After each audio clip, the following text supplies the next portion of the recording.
Ann Shibani here. Look, I want to talk about the idea of process today. So I grew up without any comprehension of process. I didn't. If you said process, I knew what the word meant, but I really didn't understand what it was. And part of that is coming from an alcoholic family where you could have this big storm and fighting going on in the house, and the next day nobody would mention it. Nobody would say anything. So I grew up thinking that problems would just go away if you didn't talk about them. And, like my parents did not demonstrate that after a fight, there's hurt feelings, you talk it through, you resolve the issue slowly over time with a lot of talking and getting through misunderstanding and a lot of uncertainty involved, right? And so when I went into a marriage, I didn't understand that you would have a fight and you would talk it through, and there were like a series of steps that somebody would have hurt feelings and you'd talk about it. And so my whole strategy was avoid conflict and you don't have the issue, right? Pretend everything's okay.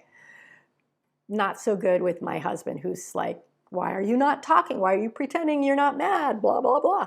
So I had to learn process. And in the learning of conflict resolution, which is a process, not only I got a very strong marriage out of that discomfort, out of that process, but I also became an entirely different person. I got much clearer on what it is that I need, what makes me angry, what works for me, what doesn't work for me. You get clear on that. And when you're clear on that, there's a lot more confidence, there's a lot more self-assurance and self-awareness. Oh my God, huge. You want self-awareness, by the way. So yeah, you don't have to be from an alcoholic family to want to avoid process, because I think our society is moving in a direction where we think that we can avoid process. We think that we can get a result that we're after without working towards it, without having to do the work. There's this instant gratification mentality, this, you're good at everything right from the get-go, just, if you want it, go for it. And there's no sense that, yeah, if you want to go for it, but that going for it involves some pain and, mistakes and failure and trial and error along the way. It's not just, it's a circuitous path.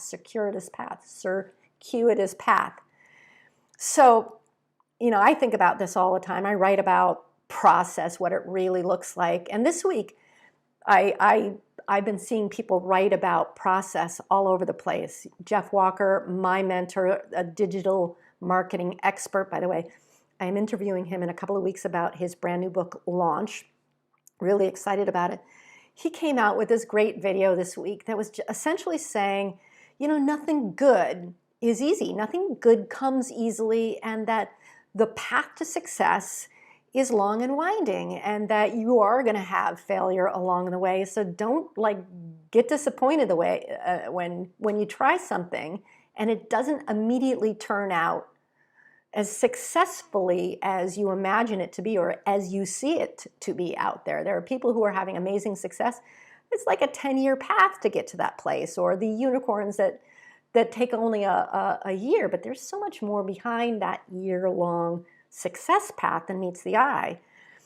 And then there's Rich Roll. Rich Roll wrote an amazing book. It was Finding Ultra, in which he described being a 39-year-old fat alcoholic lawyer who went from couch potato to running a marathon in 6 months, and then shortly, within 2 years, running 5 Ironman triathlons, or participating or completing 5 Ironman triathlons in 5 days.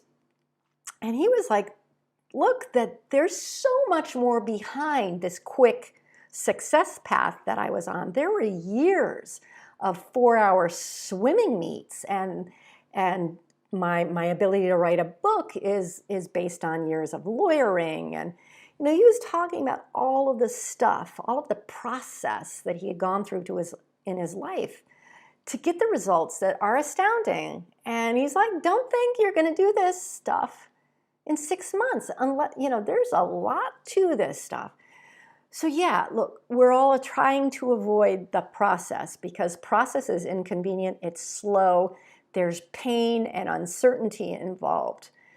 But you don't get the good stuff without going through it. The stuff that you skim across and you get to isn't worth a damn. So stop looking for shortcuts. Look, if you found this helpful, you will probably find the free PDF that I have down below in the comments for obstacles between you and a finished book. Really helpful because in that, I believe, we talk a little bit about process.